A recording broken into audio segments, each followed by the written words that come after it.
Are Yeah. we good to go, gentlemen? Shall we get this pantomime horse of a podcast under this six-legged pantomime horse of a podcast underway? Because this week we are Yeah. very blessed to have with us an old friend. And I say old, what I mean is he's not very old, but he's been a friend for a long time. And he just reminded me it's over 25 years, which is absolutely amazing. It's our So silver jubilee, that means.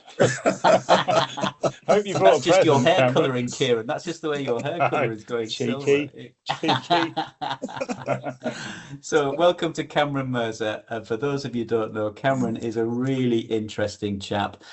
We met, as he said, over 25 years ago. This time, 20 years ago, we were working in the Department for Education, all three of us doing different programs and different things. And Cameron now works and lives in the Middle East, and he's doing some really interesting things with governments, with universities, and most importantly, from our perspective, with AI. So Cameron, very welcome to you. And would you, for our audience, if he's still awake at this point in time, would you just give him a little bit of background on you and what you're doing and where you find yourself in the world right now? Well, first of all, Neil and Kieran, it's great to see you guys. As you said, Neil, we have known each other a long time, and it was our 25-year anniversary. I think it was last year. I think we all first met in the year 2000. Yeah, I think that's where actually when we first met. When we were fighting the Millennium Bug.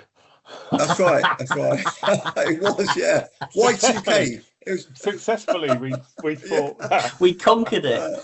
Yeah, we did. We conquered it. I remember the Y2K project, year 2000, and they were definitely great days. And then obviously we all then worked at the Department for Education, which was a really interesting period of time.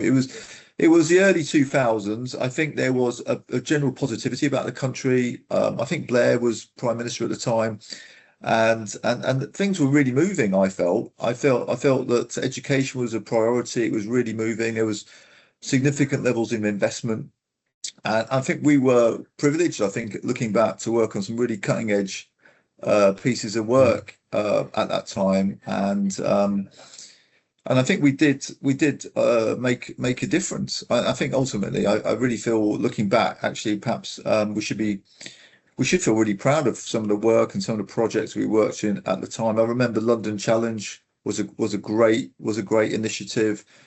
I remember some of the stuff we did for youth poverty was really interesting work. I think some of the work we did in terms of digitalizing the department's data, with our colleague and friend Kevin at the time, who did incredible work, didn't he, with local areas and drilling down into data. And I think that was probably, we were ahead of our time really in terms of data analytics, and some of the fantastic work. And I obviously had the great pleasure working with Baroness Louise Casey on a couple of occasions, which was a very interesting experience.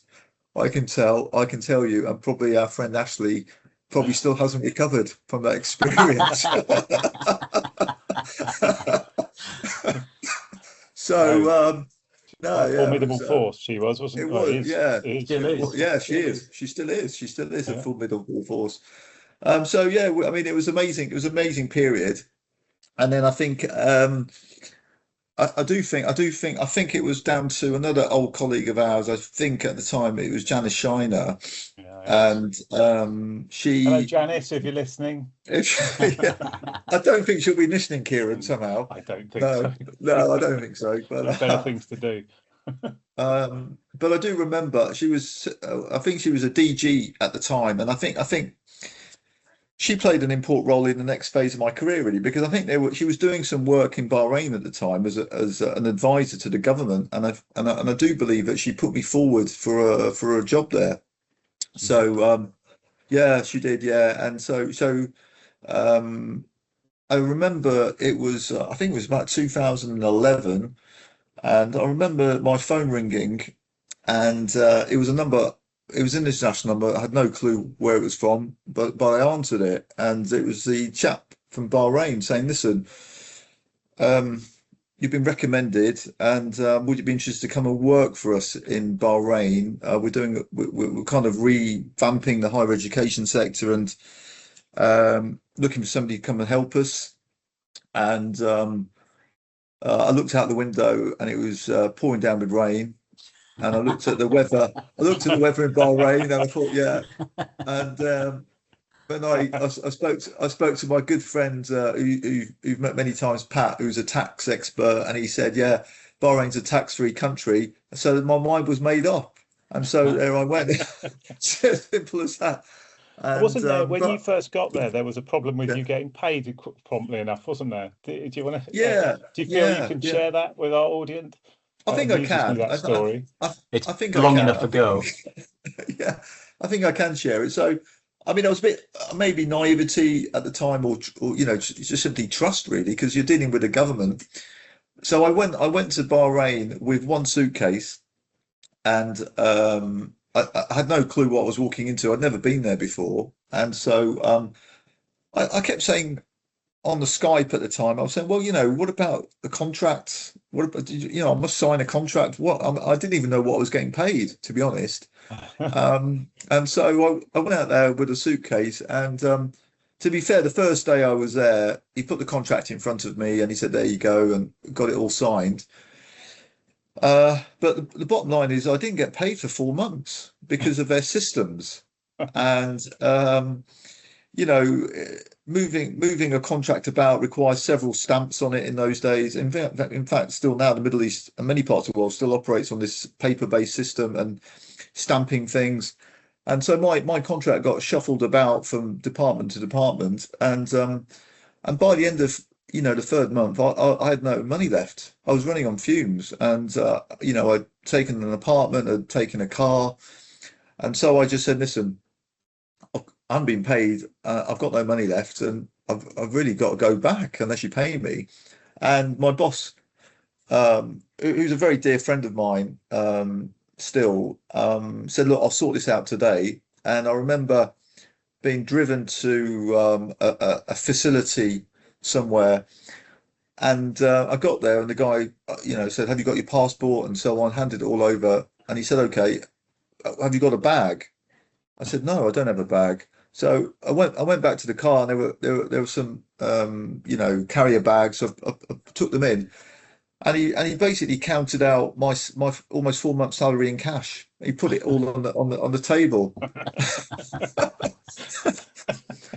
So I love it. So I said to him, what am I supposed to do? Well, I said, what am I supposed to do with this? He said, well, take it to the bank. And I took it to the bank, and the bank couldn't accept it because they said, there's a threshold for accepting cash payments in a day per person. You have to go each day and put another bit in. I had to go each day, and I had to go back to the apartment and hide the cash inside suit pocket and under the mattress, because where I was living at the time, they'd have a service where a cleaner would come in every day, and I thought, well, I can't leave this cash lying about, obviously, so I literally had to hide it until I had it paid in. I like it. I love the direct solution. That's brilliant, isn't it? This thing's gone on so long. We're going to fix it right now. What a great attitude. But bring your own carrier bag. Yeah. Bring your own cash carrier bag. I love it. Very cool. And tell us, Cameron, what are you doing now? Move on to modern times. What are you doing now? Yeah, modern times. In 2020, it was during COVID actually. IREX, who are an NGO based out of Washington, but working over 100 countries, and a lot of the work is really based around low middle income countries. And I think, as you said earlier, in one of your podcasts, I think recently, about serving the underserved, and a lot of our work is serving the underserved. And in 2020, they had a project which had just started in Jordan, which was a project around pre-service teacher education, training up the next generation of teachers. And I think because of COVID, they couldn't find anyone to sort of run the project, and so, to be honest, they took a bit of a huge punt on me, because although I had the kind of educational side of it, I hadn't worked in development. I'd never worked for an NGO. I was totally new to the sector, and I think out of pure desperation, because they didn't have a plan B, they gave me they gave me the opportunity. And actually, that's actually true. They didn't have a plan B, and I was the only option available on the table. So they said, "Well, we'll give it. We'll have to. Reluctantly, no option." reluctantly, Mr. Mirza. Yeah, that's right. So it was, again, it was a case of I'd literally came with a suitcase, because the time of COVID, as you remember, borders were shutting. It was almost impossible to get in out of countries. So literally, it was a last ditched effort to get into the country, and because of COVID, I couldn't leave the country for 9 months. Wow. So it was a challenging situation at that time, but over 6 years later, I've just come up to my 6 year mark with IREX, and we did a pretty good job with that project, and then in 2023, I was privileged enough to be asked to run a new project that they'd won, which was really focused on early grades education, and I really was delighted to accept that, taking on and leading that project. So yeah, so I've run two major projects in Jordan for IREX, and as well as that, I've been kind of working with colleagues on leading on AI, which we've really focused on in particular over the last 12 months. That's become a real area of focus for us. But in terms of the work here, we've actually been working on AI for a couple of years now, because we've seen the potential and the opportunities, and so I feel like we've been ahead of the game in some aspects in terms of AI. Yeah. So that brings us up to today.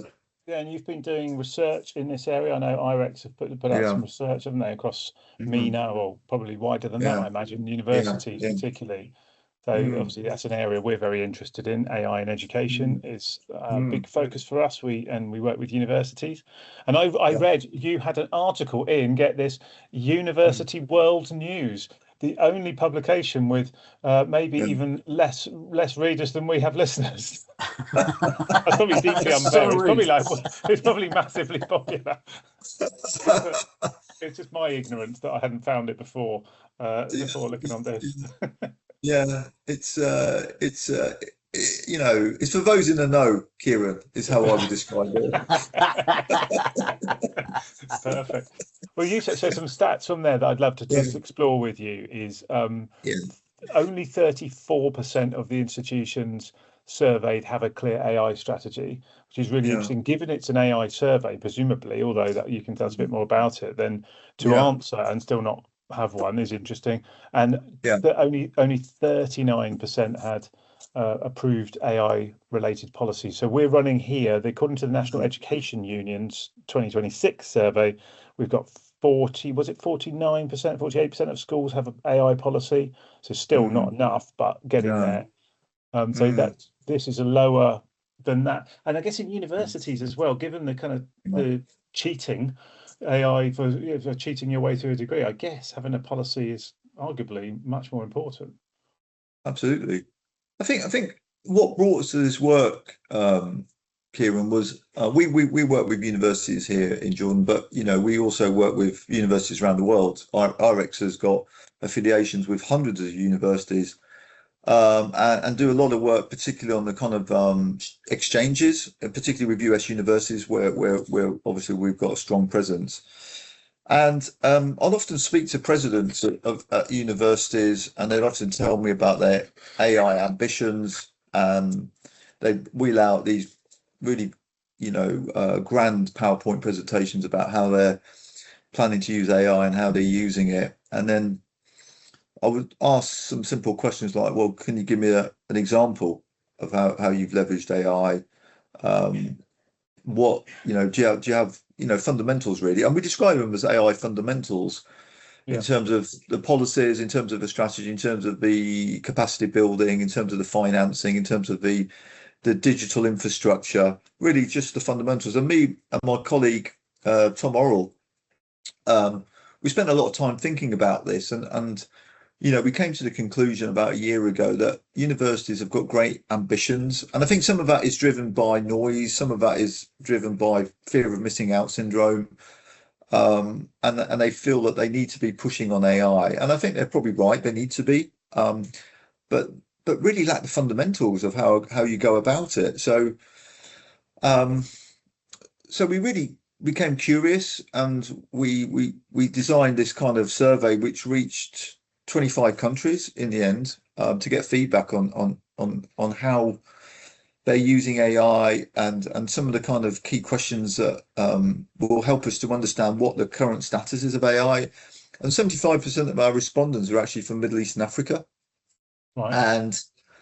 And so, the results that came back are, broadly speaking, universities have got great ambitions for AI, but lack the AI leadership, lack the strategy, lack the policies, lack the in many cases lack the digital infrastructure, and for us, importantly, lack the AI literacy amongst their faculty and staff to leverage AI. So there are huge gaps in all of this. Financing is a massive issue because when we go and talk to universities, I mean, I've just come back from recently Nairobi, where we met with 25 universities in Kenya, and obviously we've had a lot of dialogue with universities in the Middle East region. There are universities and vice presidents who believe that AI is free. They do not believe that they're paying for it. Wow. So when we have these conversations that it's not free, they're a bit taken aback, and there isn't the financial planning to understand, the price of tokens. Token prices you'll know better than me, but they're going to go up for sure in the next few years. And has that been factored in? Vendor lock-in as well is another issue that comes up quite often. Cybersecurity is another area. So there is this kind of area of holistic assessment of institutions to understand where are they in terms of their AI readiness, and putting in practical steps to help them get to where they want to go, really. So I think that's really where we're at the moment in terms of that work and the data we collected. Nice. It's really good that you're kind of driving that conversation. I'm really pleased to hear that at least they have grand ambitions, even if perhaps sometimes the fundamentals aren't yet there, but at least starting with a vision and then gives you something, doesn't it? I saw in that report you mentioned finances, but 27% of institutions have dedicated budgets for AI. This is one of the things that really when I'm on stage talking about AI in education, or indeed other public services, but I get kind of frustrated about, because I think now most people, arguably everybody, gets that AI is going to be pretty transformational, and as I always say, it could be made for education. The ability to personalize and meet different learning requirements and neurodiverse needs, and help a target for those more perhaps underprivileged learners that might need it in a different way. I think that everybody's gets that, and yet when we'll talk to an institution over here, they don't have a budget for AI, and they'll be scrabbling down the back of the settee for £11.32, and a bit like you said, they think it's kind of free. And I find it so frustrating, but it's kind of a good third. Nearly a third have a budget. Everybody needs one. Do you see that? I guess it is changing by definition, but do you think if you ask this next year, we're going to see 100%? I think we'll see an improvement, Kieran. I think there has to be. I think if to meet the ambition, there has to be budget. It might be disguised under the term digital transformation, for example, but essentially I think budgets have got to align with ambition if they're going to create sustainable impact from AI. But here's the dilemma. Many institutions, particularly in parts of the world that we work in, have got very limited budgets. Right. And that is really the challenge here. And I think there are many. I think the universities, there is this kind of, I feel, a bit of a crisis heading their way. We've seen it in the UK with universities looking at merging. We know some universities have been bailed out by government over the last few years. Yeah. And I think looking at many parts of the world, whilst the demographics, particularly in places like Africa and the Middle East, show more and more young people entering higher education, I think there are different choices available now for young people, and that the traditional route of universities, for example, might not be as appealing as it was a few years ago. And there's a lot of competition. So I think universities face a couple of crisis points. One is how to use AI, and I think the other one is actually how to survive, because I think it's becoming increasingly competitive out there.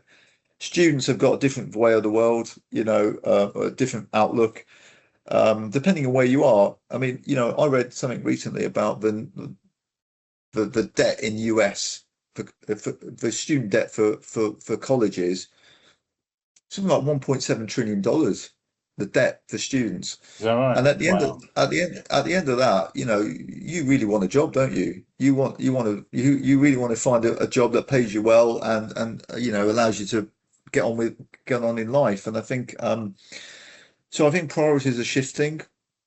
I think definitely universities have got to look at AI not just in terms of teaching and learning, but for a lot of the administrative and back office aspects. How do they recruit students? How do they use AI for really, really personalized recruitment? Yeah. And as you guys know better than me, how do you automate a lot of the workflows? How do you become more efficient? And I think those conversations are going to start to happen sooner rather than later. Yeah. Yeah. I And think they are student happening. debt, student debt in the UK is a massive problem too. And it Mm. can't just be the UK and the US, but certainly here, lots of people are questioning the kind of, should we actually go to university, because I'm going to end up with 70 or 80,000 pounds worth of debt and I'm never going to be able to pay it back. So I think it is I think that how universities are funded and how they survive is going to be a real challenge in the UK, but I'm assuming that's the case for other organisations as well. So one of the questions I had for you though, Cam, is because you're Mr. World Traveller these days and you're off around talking to all these universities. Is there a particular institution, or have you seen institutions where they're using AI well and you would think would be a good exemplar for others? There are a couple, actually. That's a good question. I mean, I think we partner with Florida State University, and they are really embracing AI, from end to end, from student recruitment all the way in through the teaching and learning to a great example they gave us recently was how they're using AI for allowing students to do mock interviews for jobs. So they get, which is great, isn't it? I think, a student would do a mock interview and they get instant feedback on how they did. And I think that's really clever how they're using that.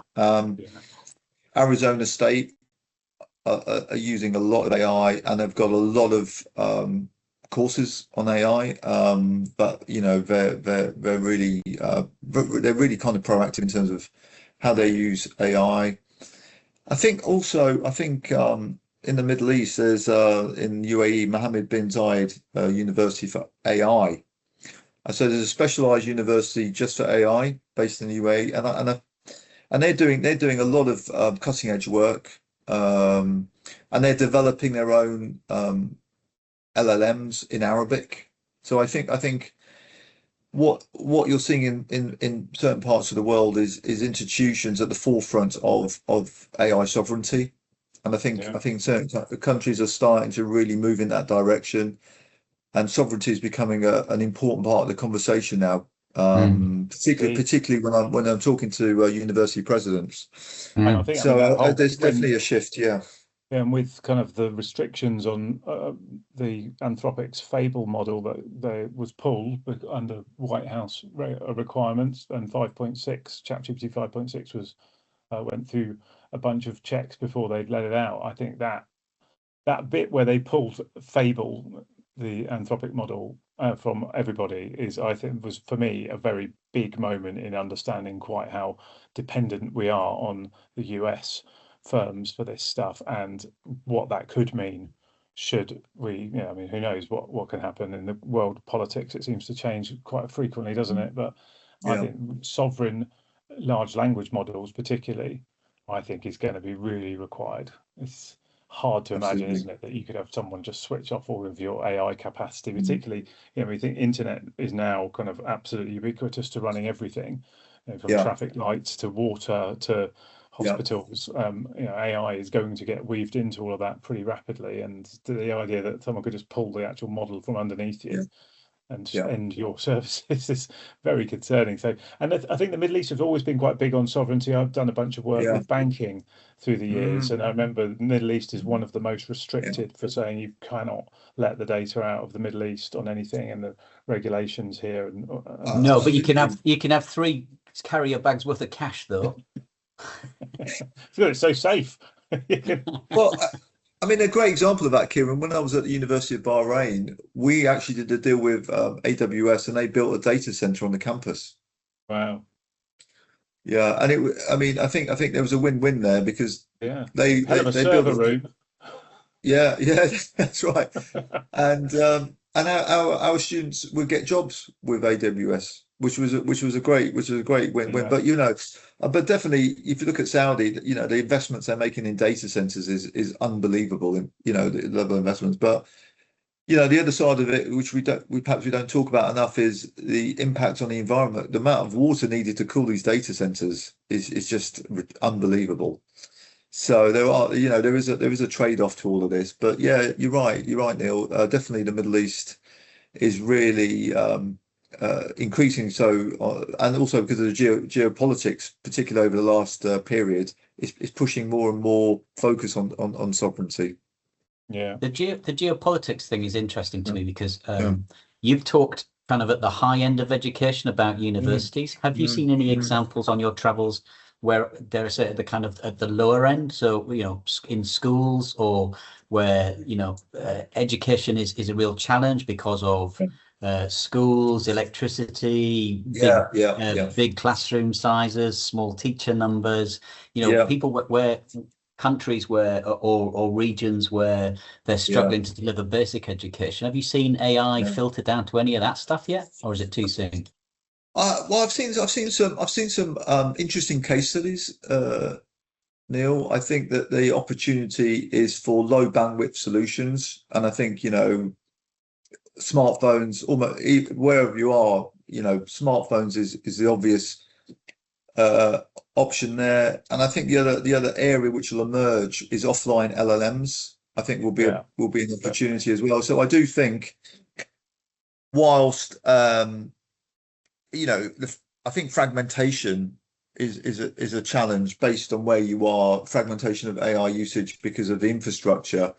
I think that more and more philanthropic organizations,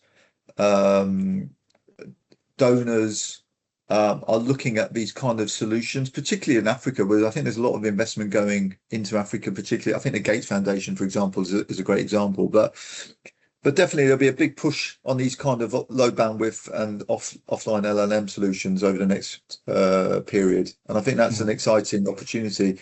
One of the things that has really sort of, bound us over 25 years, Neil, has been our passion for serving the underserved. And I think that's really, if we can do that through our work, particularly the work I'm leading on here in Jordan, I think that'd be, that's legacy work for me. And I think we've got to, and it's also helped me focus our attention on shifting towards more integration of AI in our work, because I think your point, Kieran, was absolutely right. The cat's out of the bag, right? It's flying, and we've just got to help countries and help school systems catch up quickly, because the worry I have is the equity gap gets bigger and bigger between those who have and those who do not have. So, that's really, driving our work on a day-to-day basis. Yeah, and as we've talked about before on here, is the free tools available to people arguably who are less well off are the sort of equivalent of having your sort of 20,000-30,000 pound accountant versus your really expensive, some of the really expensive paid for tools equivalent having a 120,000 pound a year accountant, and the difference in what you'll get is massive. And I worry on a more colloquial level, really, AI detection. I think that if you're clever and you have decent models, you can easily evade AI detectors. If you're not so, you're going to get caught up in those. So I think there's a whole bunch of sort of things that catch you out. We build knowledge flow. Interestingly, there's a setting on how many times it will kind of wait and recall on the network, and that's all about your internet speed and reliability. And we push those quite high on knowledge flow, which does occasionally means you're delayed longer than you need to be, but it means that if you are living in an area with rural Wi-Fi, or you're dialing up on your phone or whatever, then you've got you can still use the tools and they'll still work for you. But who knew things like that actually matter? And tiny decisions you make can make a very big difference. And part of the reason I like the idea of sort of sovereign models, universities and institutions creating their own thing, is you can make it equitable for all of your students and staff, which doesn't stop people from still obviously dabbling in the more expensive stuff, but at least you're bringing the bottom up and raising the floor, which is at least doing something. So I think that's a really good point, Kieran. Just on that, I mean, one of the bits of work we're doing right now is an AI sandbox with a university here. And the reason behind that is we are working with them on using open source tools to curate them and to test them in a safe environment. Both faculty and students are developing and testing these tools, because I think what we don't want them to do is, as we've seen often, spend a huge amount of money on buying tools, scaling them up, and then getting no traction. So I think we are taking this kind of more pragmatic approach. Through these and adoption is everything. I mean, it's just, as we continue to say, as everyone says, but we continue to say, AI implementation is not a technology problem. It is a culture change management. All of our world that we've lived in for ages. It's about getting people on the journey with you. And interestingly, my perception from my knockings around with our customers and clients is university staff are some of the most resistant to they come with a lot of concerns about using AI, and I can kind of get it. Academic discipline and the stuff that they live and breathe is easy to shortcut, let's put it that way, and not rigorous, or not as rigorous as they would like. But it is a real challenge, is to sort of try and win the argument a bit with, well, you don't need to give it everything. We're not asking this to be the professor or to do the research, but look what you can enable to take away some of that, the heavy lifting part that, frankly, you're right. Isn't really a job for a deep professor researcher. You can give that to some AI and then spend your time on the stuff you really want to do. You've got to win the argument. Adoption. I think on the adoption, what we've done with the university, you're absolutely right. The resistance to change is incredibly high. The way we've approached it is by applied training. So they're actually it's not theoretical. We're getting them to use tools hands-on to see the impact very quickly, but also identifying user cases very quickly as well, and amplifying those user cases. Say, guess what you can achieve by doing this, and I think that has helped us break down some of this resistance. Yeah, good. I think if you look at the our biggest users, the most successful ones are the ones where they've been very proactive, and they've had people driving both the training but also the comms and the messaging, and it's had support from the top down. It does need a lot of effort in order to make those things successful, and actually people underestimate the amount of effort required, and you probably know this already, but Kieran and I go to the Gartner conference, which we jokingly call the Glastonbury of AI, and when they started going on this year about it's all about change management. We were a bit disappointed. It's like, well, we kind of knew that. So it's always been about change management, or project management, as Kieran would say, because he thinks change management is just better, bigger project management. So yeah, that is a real challenge getting that piece right, and it does need both top down, but also a lot of training and effort to make people change. But if you can't find a way to inject AI sensibly into their workflow, they'll just carry on with doing whatever they've always done. That's the case. I had another sort of question for. Sorry, were you going to say something, Kieran? I beg your pardon, I interrupted. No, so I was going to. You carry on. I've got. I was going to say, Cam, if we do this conversation in a year's time, what predictions or what changes do you think you'll have seen in a year in the work that you're doing? I think that's a really good question. I would say that the workforce, the teachers and the faculty would be using AI in a far more considered, ethical, and a value-added way. So I think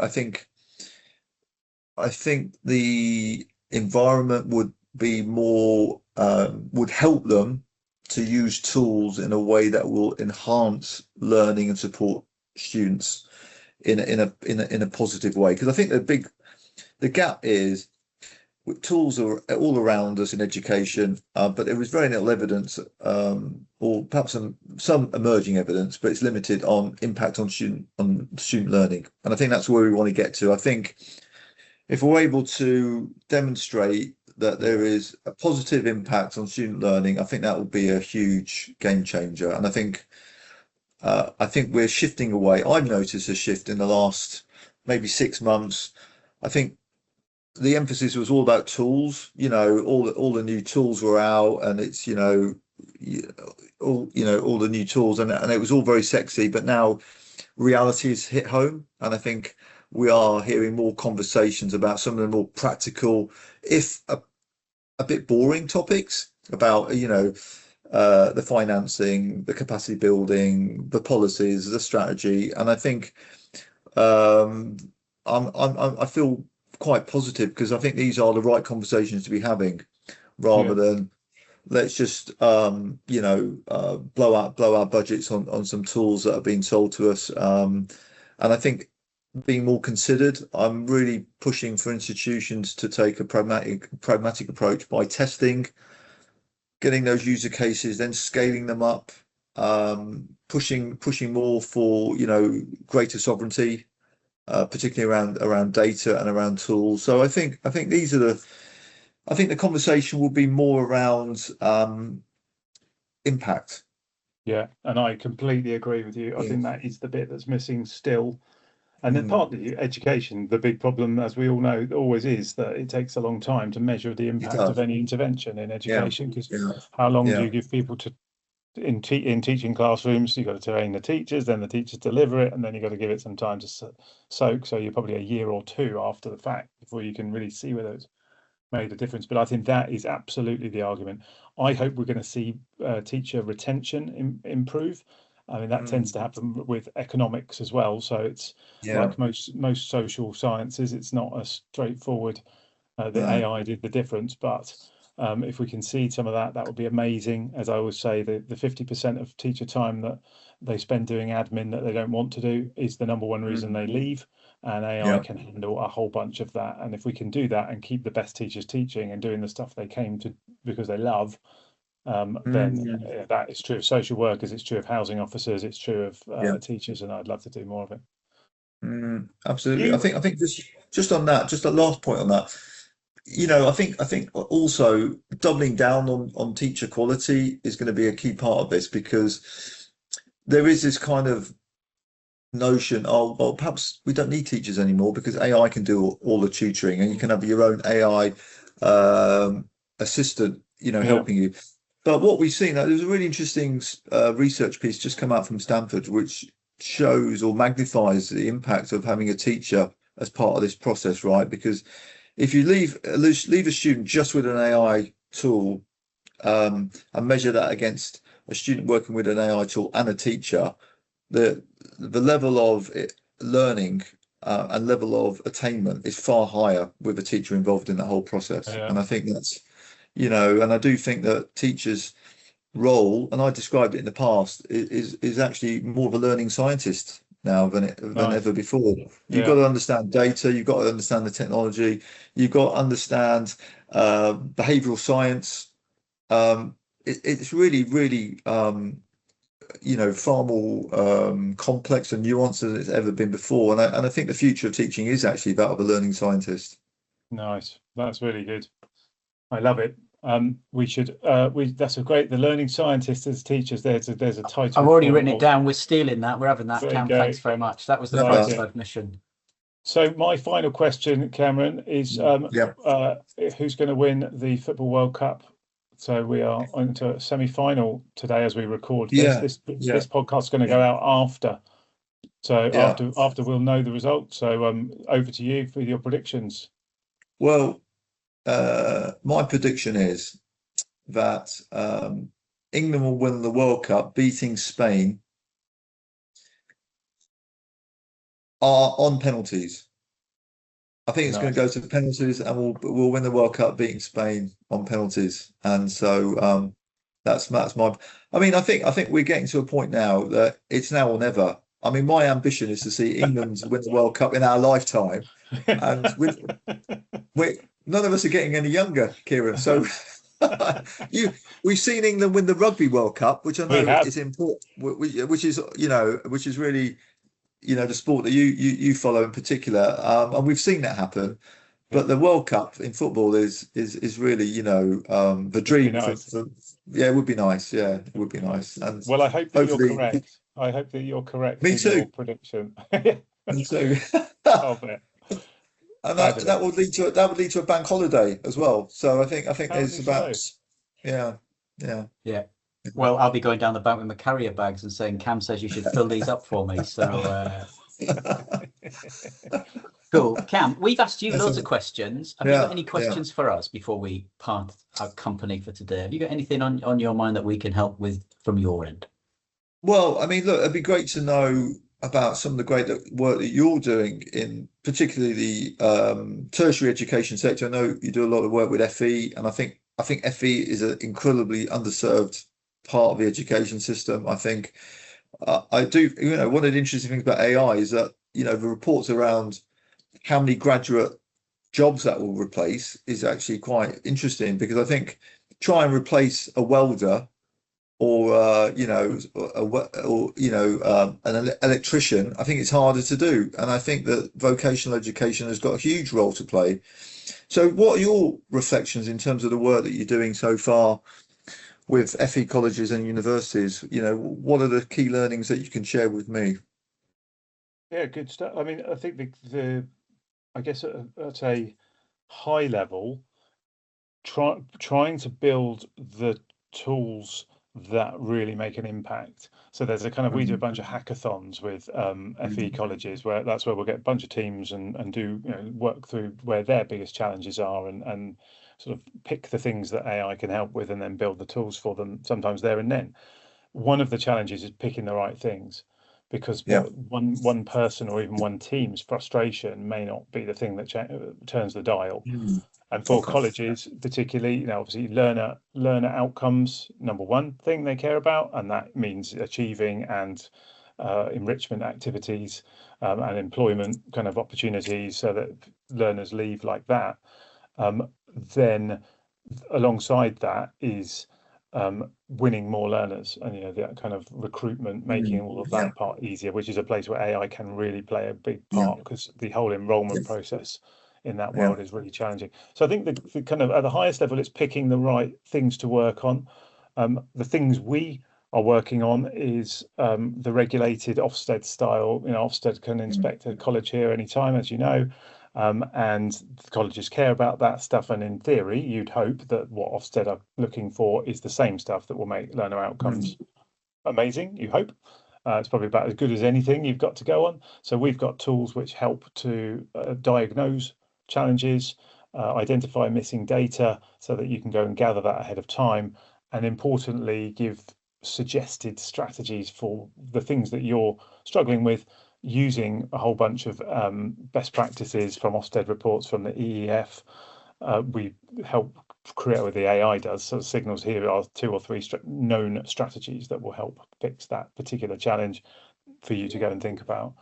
So yeah, those are the big areas. The latest thing we're working on right now is timetabling, which in tertiary and university is a really complicated picture. I'm told schools is relatively straightforward because all your teachers are there all the time and all your students are there all the time, and therefore it's really about which classroom are they in, and what order you do it in. Whereas for colleges, you've got and unis, you've got sessional staff, you've got students that will be part-time, that will be coming and going.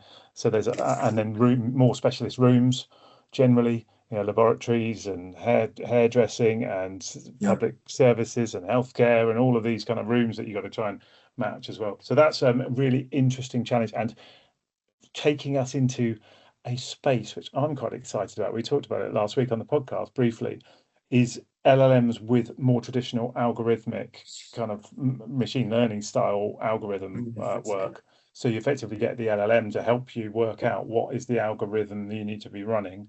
And there's some stuff then that helps run it. And then the LLM kind of picks up and checks the rules have all been met and then does that. So I've kind of rambled around that answer, but I think the key is what's going to make the difference.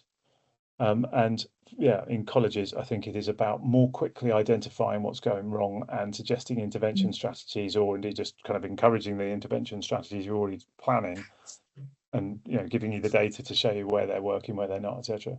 So it's quality improvement, really. And do you foresee yourself doing a lot more work in curriculum? Because one of the challenges that institutions always face is how do they update curriculum with labour market intelligence, with all the other information that sits around. And I do think AI has got a massive role to play in terms of, So for universities, we've got some tools, and colleges have it available to them as well on labour market information and government skills strategies, and they've got Federation of Small Business kind of stuff and employer all kinds of what are the skills, and they can be by an area or nationally or whatever. So that part, and we've built with one of the universities a validation assistant, which is a way of you saying, right, here's my current program and I need to put it through revalidation, and that involves looking at all the skills and checking those. It includes looking at subject benchmark statements and ensuring we're meeting those, and obviously then updating wherever's needed. So we've got AI that does exactly that. It knows their validation process, so it knows what they want us to cover, but it also it's trained on our its retrieval index is all of those. It's 104 different documents, in fact, in that particular one. So it can go and find instantly the subject benchmark statements for marketing with whatever, and it can tell you what the labour market information says about the skills requirements and what the government strategy is, so that you can build all that in immediately. The aim being, that's all, a lot of that's admin. You want the program lead in that case. You want them thinking about, how do I innovate in this, and how do I make it exciting, and how do I bring in, which teachers or tutors, lecturers can I be using here? And you don't want them necessarily reading through loads of subject benchmark statements to be able to tick some boxes to say, yeah, it does that and it does this. So we'll let the AI do that and free yourself for the interesting work, I would argue, about thinking about that course design overall to make it exciting for people. Fantastic. Yeah, really, really, really interesting. Cool. Well, we are, gentlemen, we're coming to the end of our time together. I will leave you on a couple of facts. So, Kieran, I think you owe a very big apology, not just to Mr. Mirza, but also to University World News, which attracts over 2 million annual unique visitors and has 50,000 subscribers to its weekly global e-paper, according to Google. So I think it's a much more august journalistic enterprise than this one. So we should definitely give them a plug. See if we get our numbers up, Kieran. You can expect a lawsuit from University World News, Kieran, after. To be honest, Cam, they're not the only ones we're expecting lawsuits from. Maybe we'll edit that out then, eh? We can edit out that piece. They do a weekly release, and they did it the other week and the incredible thing, in the same article, they talked about my article, and they did an article on the Pope, and it was in the same piece. Yeah. Well, maybe this is your future, Cameron.